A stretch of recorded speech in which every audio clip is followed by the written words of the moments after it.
Agora você ouve uma palavra de vida com o pastor Érico Rodolfo Bussinger.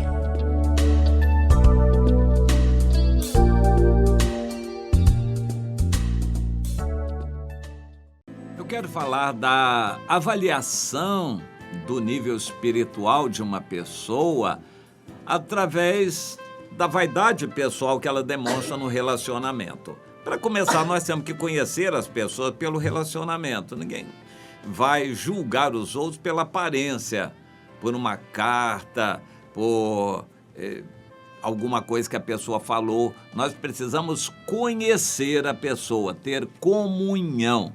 E em tendo comunhão com os irmãos, nós vamos conhecer melhor a vida de cada um deles e podendo avaliar o nível espiritual daquela pessoa. Isso é muito importante. Nós somos exortados na Bíblia, todos os cristãos, a caminharmos com o Senhor, ajudando uns aos outros, mas principalmente cada um a si próprio, para nos enchermos do Espírito e podermos ser guiados pelo Espírito Santo para não darmos lugar à carne. As obras da carne são conhecidas. A gente conhece comida, bebida, gostar de aparência, de vaidade e soberba e ressentimentos e ódios, etc, etc. Obras da carne. Nós conhecemos, verificamos na vida dos irmãos, mas principalmente através do espelho, olhando para nós mesmos.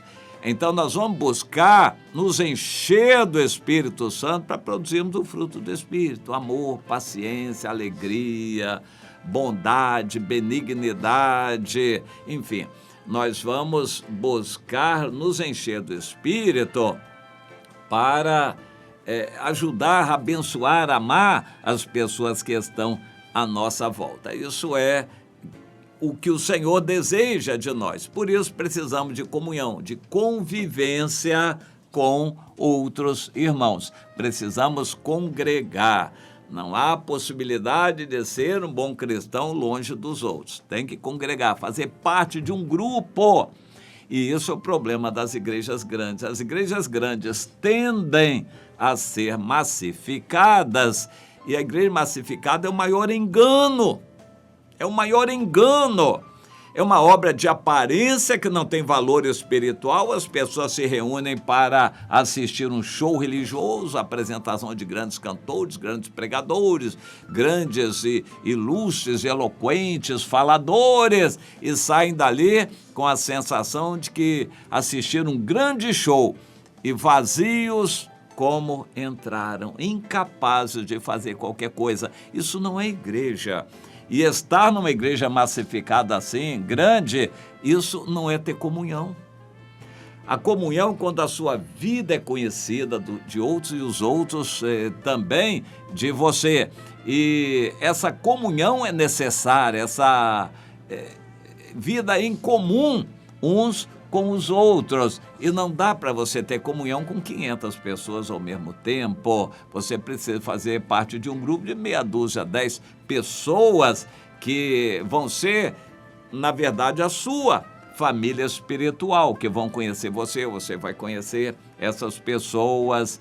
E mesmo em uma igreja que pode ser grande, há a possibilidade de você ter uma comunhão com esse grupo pequeno, mas tem que abrir o seu coração para você ser avaliado, avaliada e poder conhecer os outros também. Então você vai ajudar os outros na vida espiritual deles, eles vão ajudar você no seu crescimento espiritual.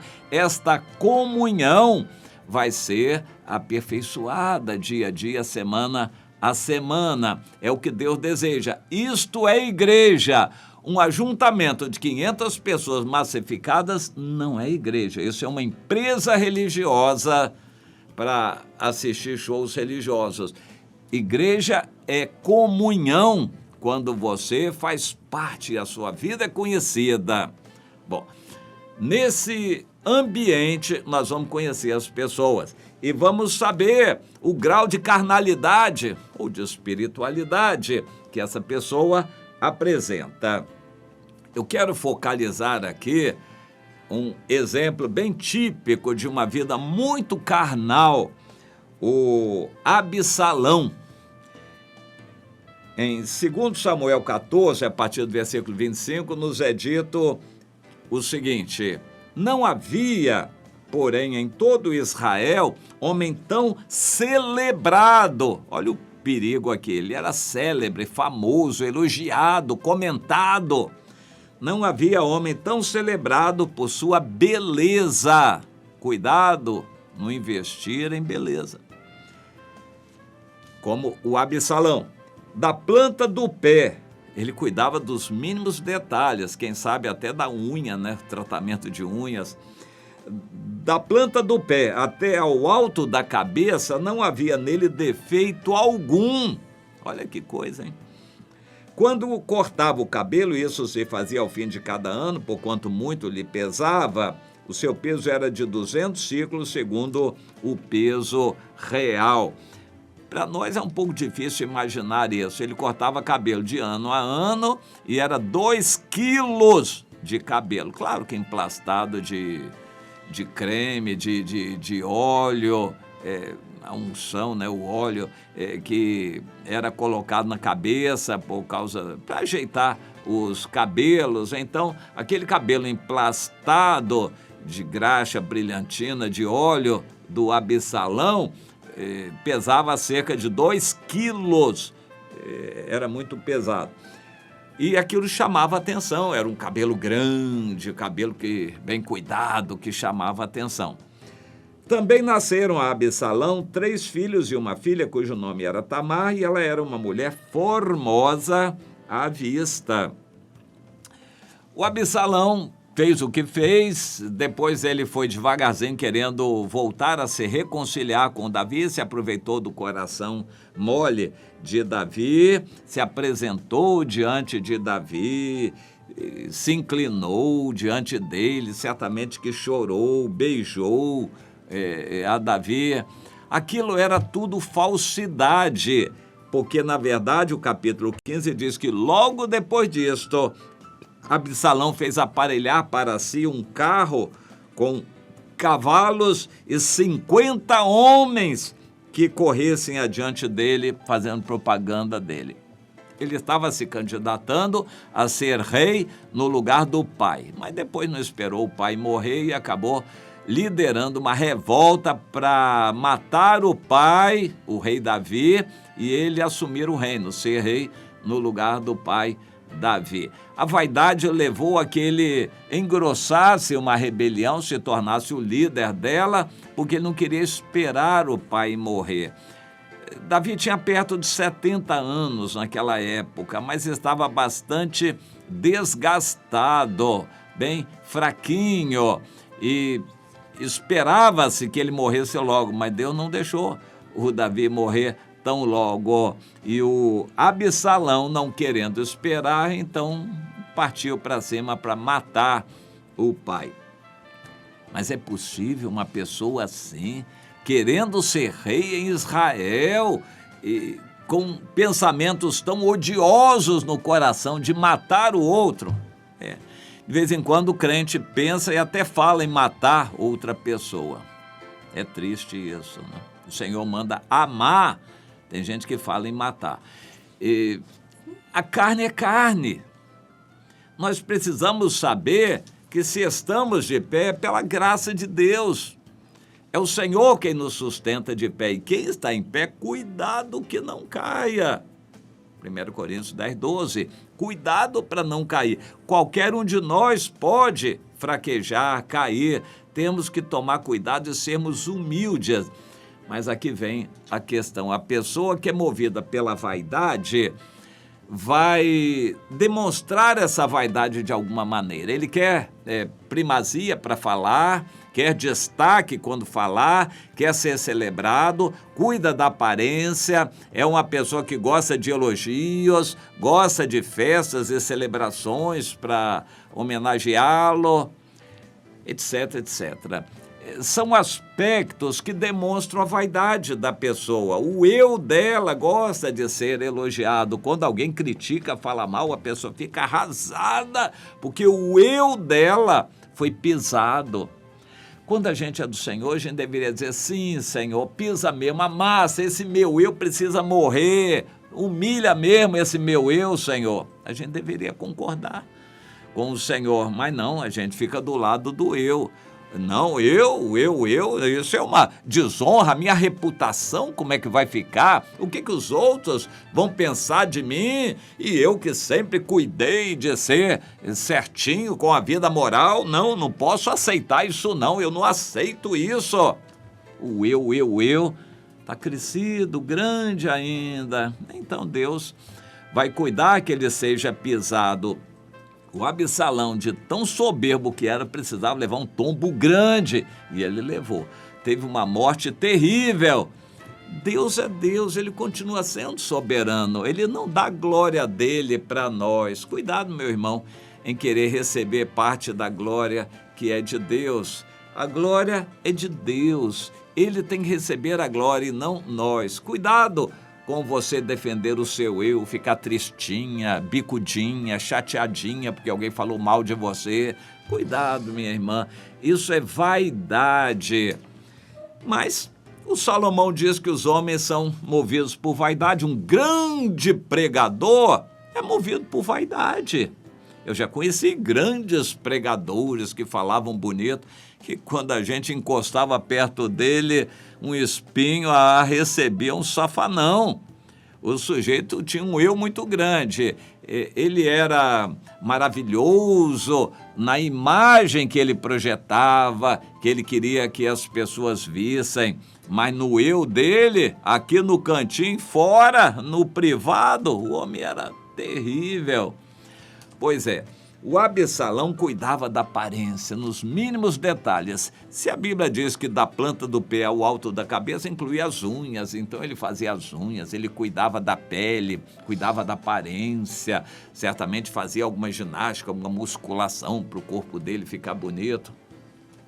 Eu lembrei de um pastor que não era pastor na época, pregador, que queria ser um grande pregador e recomendaram para ele, olha, para começar o seguinte, você tem que ter uma palavra que chame a atenção, que marque, que seja a sua marca característica. Escolha um estilo qualquer e invista naquilo.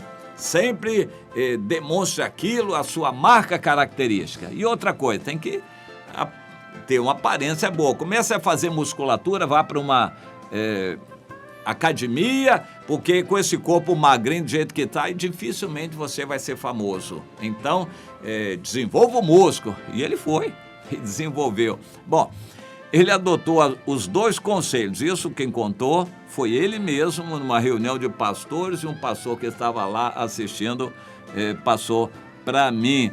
Ele escutou os dois conselhos, desenvolveu um estilo bem característico e foi fazer musculatura e com o corpo ajeitadinho. Hoje ele é um dos pastores mais famosos do Brasil. Bom, só para você ter ideia.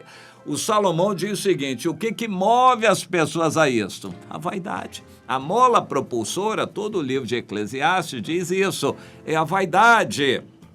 E o Absalão cuidava bem da aparência dele. Cuidado com a aparência. Eu costumo dizer para alguma irmã muito bonita o seguinte, se ela é muito bonita, a característica dela que destacou foi exatamente essa, a beleza. Quem olha para ela vai olhar o quê? Somente a aparência. Não vai saber nada da vida espiritual dela. E quando alguém falar dela, vai falar o quê? Da aparência, da beleza dela, que destaca, é muito bonita. E quando alguém se aproximar dela com interesse, um homem, por exemplo, né, vai ser atraído por quê? Pela aparência dela, não pela espiritualidade. Eu digo, eu tenho pena de uma irmã que nasceu assim muito bonita. Ela só vai arranjar coisa ruim perto dela. E o que vão falar dela vai ser só daquilo. Mas é claro que o eu dela vai gostar. Vão falar para ela desfilar, para entrar num concurso, para ela tirar fotos, para ela ser modelo aqui. Ela vai ter um eu lá nas alturas. O eu dela vai gostar demais. Infelizmente. Agora, para entrar no céu, ela tem que batizar aquele eu dela. Isso é que vai ser difícil. Ela pode tomar um banho de batismo, mas será que depois de batizada o eu vai morrer? Ou ela vai querer que o eu morra? Pois é. Aparência é uma das maneiras de avaliar a espiritualidade de uma pessoa. A vaidade pessoal se manifesta de várias maneiras, no que a pessoa fala, como ela fala, se defende, se explica, se justifica, ou na aparência da beleza, ou no destaque para uma coisa, lá no Facebook, os cuidados, as fotos que a pessoa tem, o jeito de se vestir. De alguma maneira, a vaidade acaba manifestando o eu de uma pessoa e a gente vai avaliar. Bem, não vamos estranhar, porque o mundo é todo disso. Isso é a linguagem comum do mundo. Mas temos que ajudar essas pessoas com amor, ensinando a verdade. Quando botar a Bíblia na frente, minha irmã, você está caminhando nessa direção, o seu eu está morrendo, você quer ser usada pelo Senhor, você quer que o seu eu morra. Nós vamos ajudar essas pessoas com oração, com palavras, com apoio e deixar de engrossar o coral dos que só vão elogiar a aparência dessa pessoa ou a vaidade dela. Vamos entender isso para ajudar os nossos irmãos da melhor maneira possível. Isto é amor.